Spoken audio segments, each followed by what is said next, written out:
Well, the themes of good and evil are very innate within the nature of the story, and therefore, by providing a forest that had to represent the organic beauty of nature and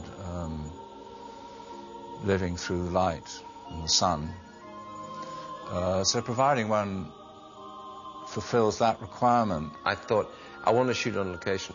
So we went up to Yosemite to look at the forests up there, which are just the best, are incredible.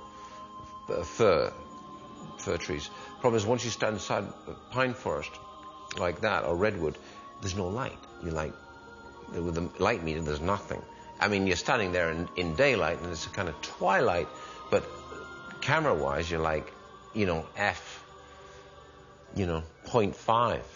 And so you got to light everything. You got to be really careful about lighting, otherwise it starts to look nasty.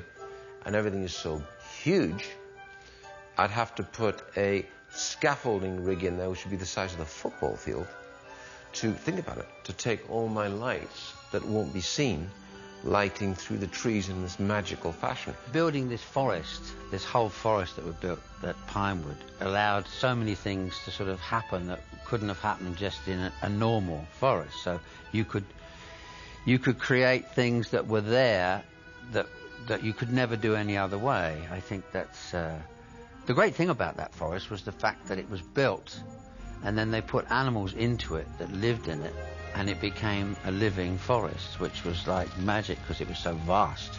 Ashton Gordon built this huge, great set on the 007 stage, which had originally been built as a submarine pen for one of the Bond pictures.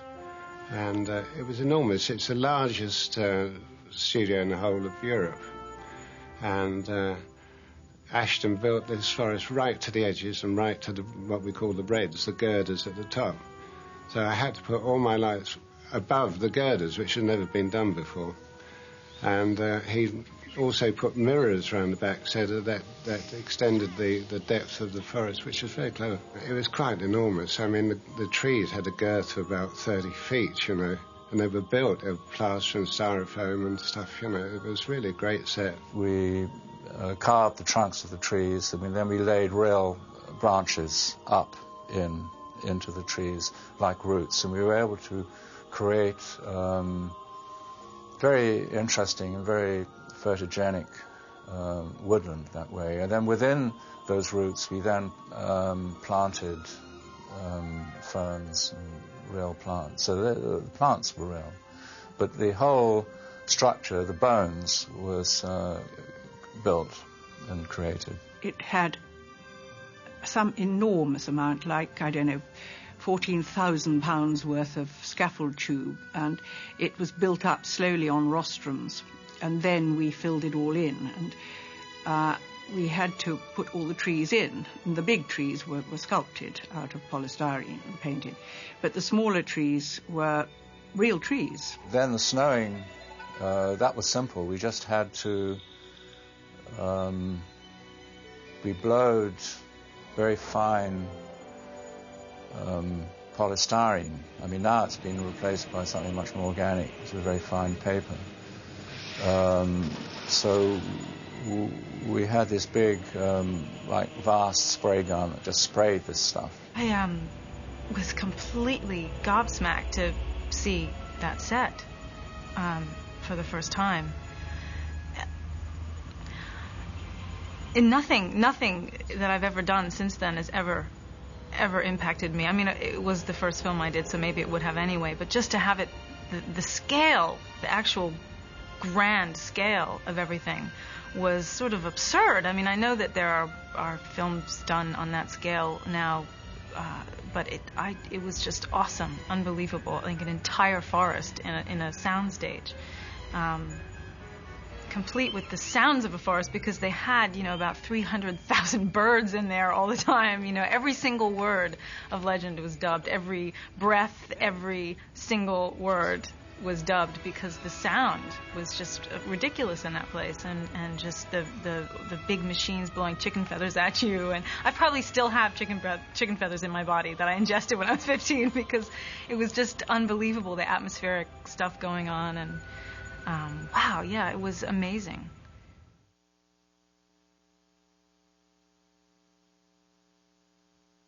There's something really special that I've been promising to show you. Jack, do you mean it? Only if it pleases you, Lily. Oh, it pleases me more than anything. Always go now, because I'll only be here for a short while. Legend has 3 characters that have horns that were very important, one being Darkness. The other characters in the movie that actually have horns are, of course, the unicorns. They decided before I joined the show on the type of horse they wanted, which was the Andalusian with the big crested neck and the long flowing mange, your classical sort of fairy tale horse, if you like. They'd already agreed they'd have this type of animal. So I flew down to Seville in the south of Spain, which is the best sort of area for the breeding of Andalusians. It's almost the centre of Andalusia.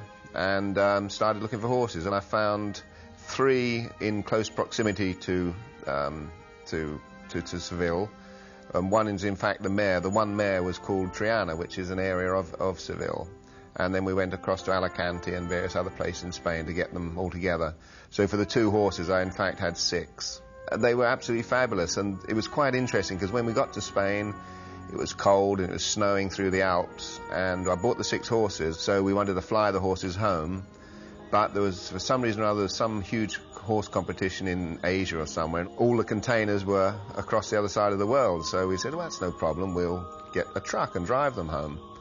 And there was a French strike on, as they're prone to have in France now and again, strikes. So the whole of France was at a standstill, no trucks were moving. So I managed to get the horses from Seville up to Madrid, and then we got a truck, a big 9-horse truck lined up ready for it. You know, and if we get on the road and we've got livestock, they won't be able to keep us, hold us up at the checkpoints because it's livestock, and that, you know, would be against all sort of regulations. So we actually took a chance and set off for home.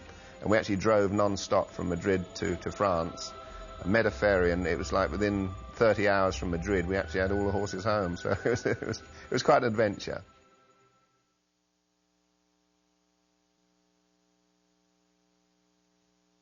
Ah, Blix, come closer. You summoned me, Lordship.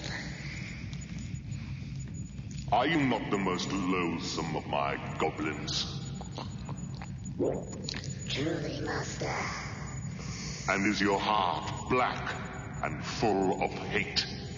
Black as midnight, black as pitch, blacker than the foulest way. Ridley phoned me at the hotel, and it was the first time we'd spoken, actually, since the audition and since I'd been cast. And he asked me if I'd looked at the drawings, and I said, yeah. And he said, "Do you see anything you liked?" And I said, "Well, shall I tell you what I had in my head when we met?" And he said, "Please," you know. And I said, "Well, in my mind, I thought that Blix was kind of like Keith Richards." And there was this pause on the phone, this transatlantic phone call. And Ridley said, "Oh, that's fantastic. That's it. That's it." And Ridley says, "Yeah, you know," he goes, "Keith has a great face." You know, and then he takes out a pen and he starts doing a caricature of Keith Richards. And I'm looking at it and I'm going like, wow, that's really cool. And he goes, yeah, could you imagine if you just like extended his nose? You know, you just took his nose and brought it like way out like that. And he goes, he's got that great look on his face. And he goes, you put these tremendous ears on him and maybe bring his hair and his head back and like make his hair look like these great like cockerel feathers. And he goes, it could be really amazing, you know. And I said, so what you're basically saying is take Alice, okay, and make her look like Keith Richards, right? And he says, I think that'll do it. I was sitting having lunch one day with Tim Curry, who hadn't had the experience yet of getting into his own 5-hour makeup, I believe his took.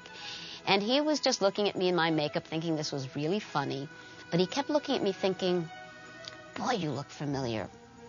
And I knew why he was feeling that, and I just made him think and think and think, and finally I said, Keith Richards. And he said, oh, my God, that's it.